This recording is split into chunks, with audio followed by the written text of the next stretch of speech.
How much does the offseason help you with college basketball being so transitional now, where you have 6, 7, 8, 9, 10 new guys?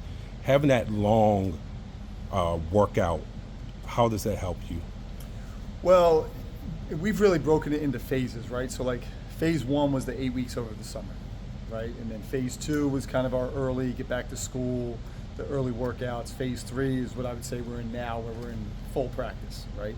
I think having those summer weeks, it helps you get to know guys. All right, who picks things up, who doesn't really pick things up as quick. Who's really listening, who's really eager to please, who's out there nervous, to be honest with you. Like, there's some guys that you can tell, like, at different phases are pressing, right? They get here and they're like, well, I got to prove that I'm this, or I got to prove.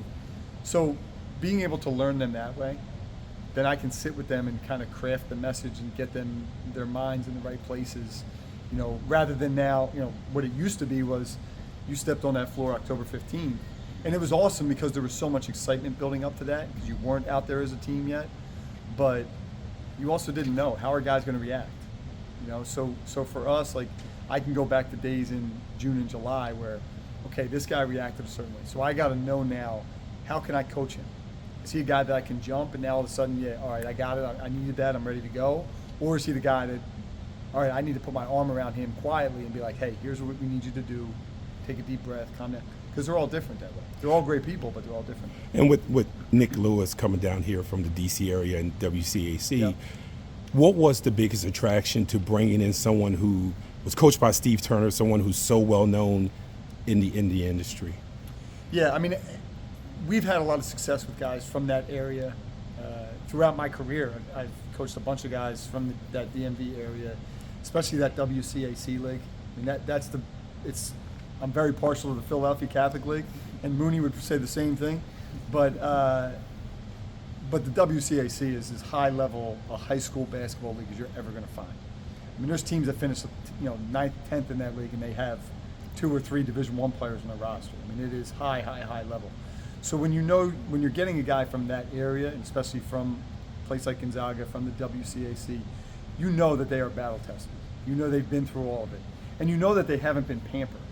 Some of these guys from these other places, you get them and they're the best player, and they've just been pampered since they were 6, 7, 8 years old. And then you get them and they wonder why, like, they're not having success. Where guys like Nyk, they come from a place where you walk in as a freshman, you're a freshman, and you know it. Right? Again, in some other areas, you can walk in as a freshman, you're the best player, and you're treated that way. Those guys have to earn that. You have to earn that respect. You have to earn all Met. You have to earn all those things. And it means something to them. And they are winners.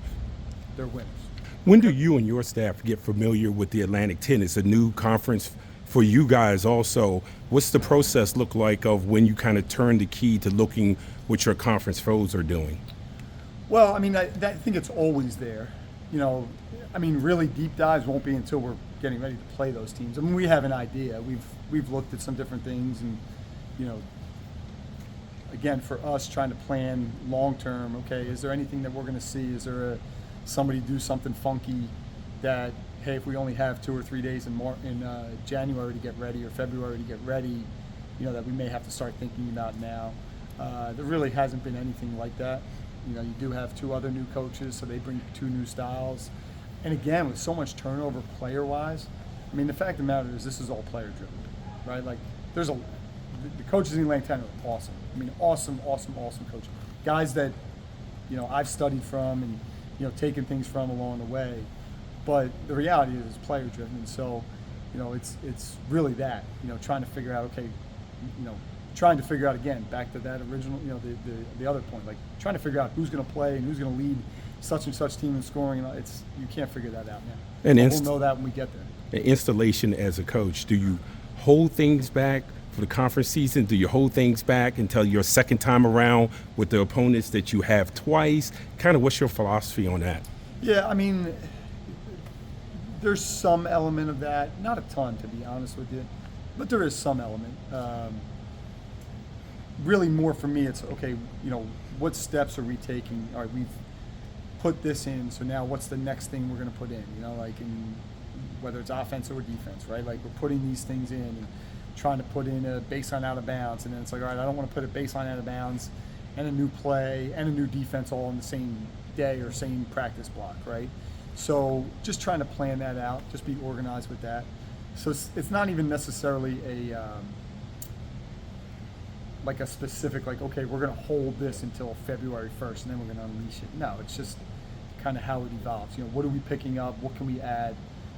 What works for us? There's going to be something we're not thinking about doing right now that we're going to try in a game in a non-conference and be like, you know what? This is really good for this group. We need to use more of it. And by February, that'll be something we're doing, whether it's, again, on the offense or defensive.